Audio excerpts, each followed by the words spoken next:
Friends, Canadians, countrymen, lend me your ears. Today we embark on a journey through the intricate and often bewildering world of international trade and tariffs. It's a topic that might seem dry at first glance, but trust me, it's anything but. We're here to talk about tariffs. Again. Yes, those pesky taxes on imports and exports that can make or break economies, influence political landscapes, and even affect the price of your morning coffee. Because apparently some things never die. Like a zombie or Cher's career, tariffs keep coming back to haunt us. They're the undead of economic policies, always lurking in the shadows, ready to pounce. Donald Trump is back with a familiar tune, a threat to slap a 25% tariff on all Canadian imports. This isn't the first time, and it probably won't be the last. But why now? What's the reasoning behind this latest move? Why? Border security and fentanyl, of course. It's a complex issue, with layers of political maneuvering and public health concerns. The opioid crisis is real and devastating, but is a trade war the best way to address it?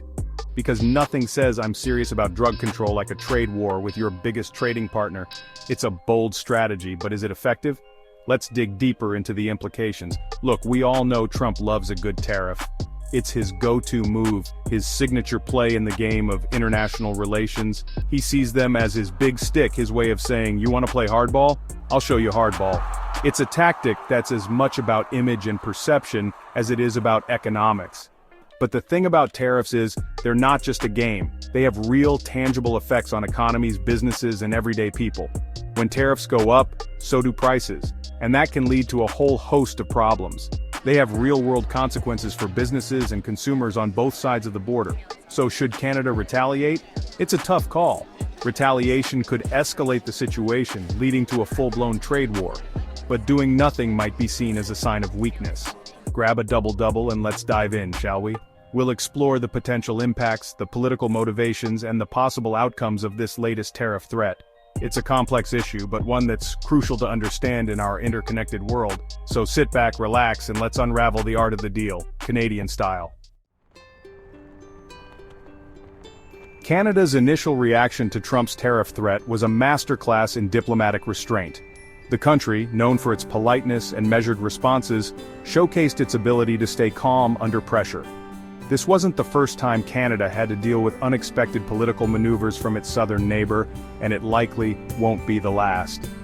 Deputy Prime Minister Chrystia Freeland basically said, "We've seen this movie before and we know how it ends."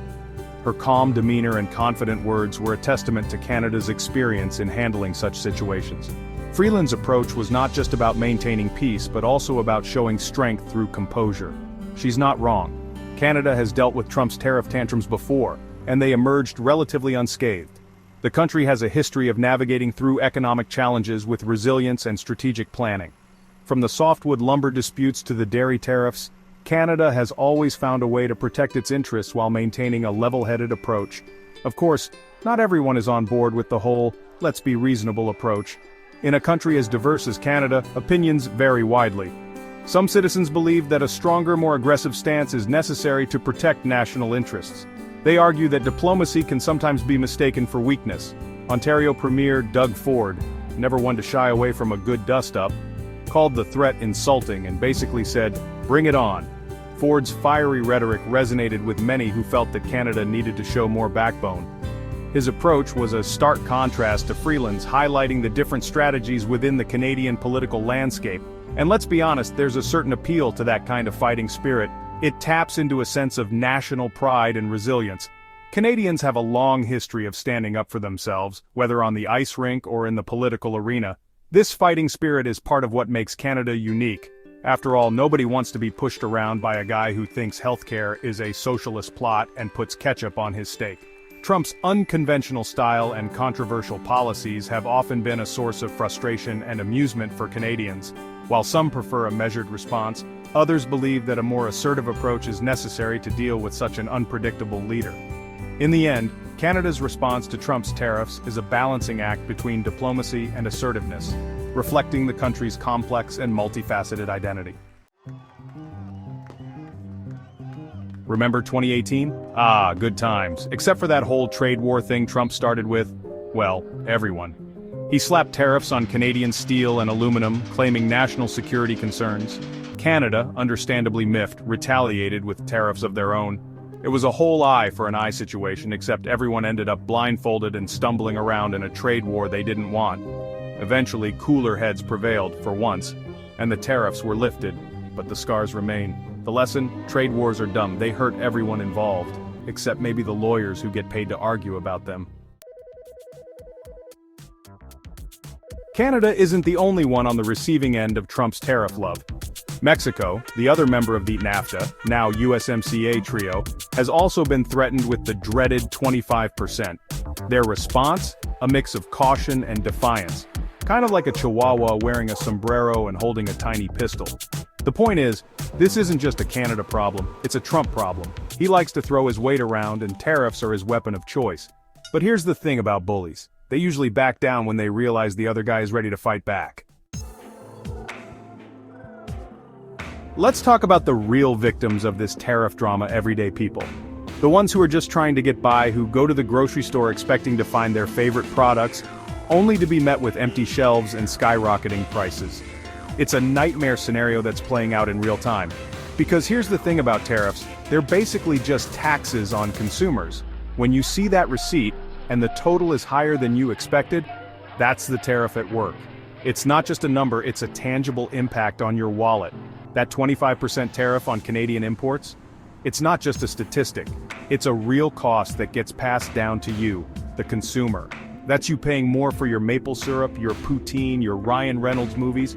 Imagine going to the store and finding your favorite Canadian products missing or priced so high you can't justify buying them. It's a frustrating experience that many are now facing. And what about Canadian businesses that rely on exporting to the US? They're not just numbers on a spreadsheet, they're real people with real jobs.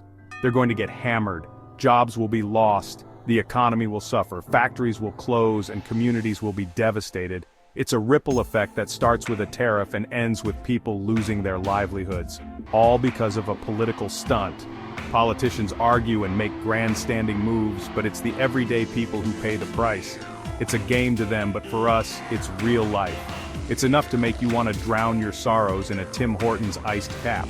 A small comfort in these trying times, which, ironically, will also cost you more thanks to the tariffs. So, next time you're sipping that iced cap, remember, it's not just a drink.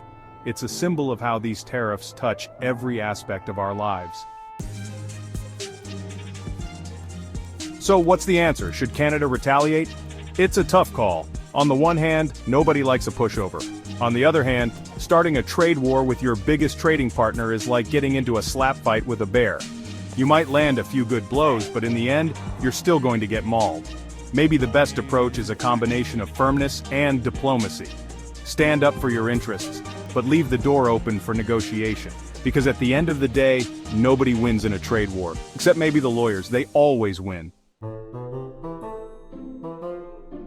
Well, there you have it, folks. The never-ending saga of Trump and his tariffs. It's a story as old as time itself, or at least as old as the Trump presidency, which, let's be honest, feels like an eternity ago. The takeaway? Trade wars are bad, tariffs are dumb. Now, if you'll excuse me, I'm going to go stock up on maple syrup before the price skyrockets. Because if there's one thing I've learned from all this, it's that you can never have too much Canadian goodness in your life. Don't forget to like, share, and comment. Stay safe and warm, everyone.